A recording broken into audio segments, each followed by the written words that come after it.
I can tell you that the Secretary-General is indeed alarmed by the escalating situation along the Blue Line. He's very concerned about the large number of civilian casualties being reported by the Lebanese authorities, as well as the thousands of displaced persons amidst the most intense exchange of fire across the Blue Line since October of last year.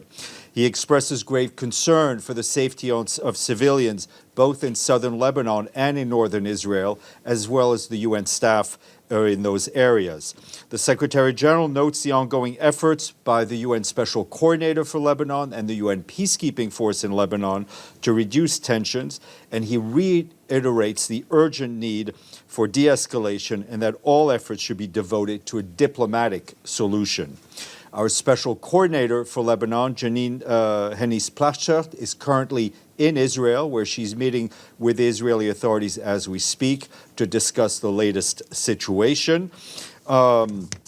Meanwhile, the head of the peacekeeping mission, Lieutenant General Haroldo Lazzaro, has been in contact with both Lebanese and Israeli parties, emphasizing the urgent need for de-escalation. Efforts are ongoing to reduce tensions and halt the shelling. The message for both the Special Coordinator and the head of the UN Peacekeeping Force is the same, which is that there is no military solution that will make either side safer. With the well-being of civilians on both sides of the Blue Line and the stability of the region at stake, space must be given for diplomatic efforts to succeed. All involved parties in this conflict must honor their responsibilities to protect civilians and ensure the safety and security of all UN personnel and assets. The Secretary-General urges all parties to recommit to the full implementation of Security Council Resolution 1701 and immediately return to a cessation of hostilities and to restore stability. We do expect a more official statement to be issued at some point. On the humanitarian front, our humanitarian coordinator for Lebanon, Imran Riza, met with the Lebanese government officials today, including the Prime Minister, Najib Mikati, and the Minister of Environment, Nasser Yassin. Our humanitarian agencies and others also participated in those discussions.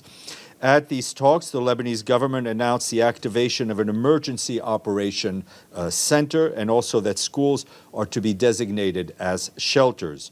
The Ministry of Education in Lebanon has announced the closure of all public and private schools for tomorrow.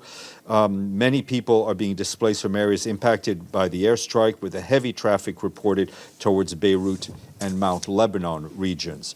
Also on the Israeli side, during the weekend and following an uptick of hostilities, the Israeli military's home command announced that schools in northern Israel, which run from Sunday to Friday, have been closed until at least today at 6 p.m. local time.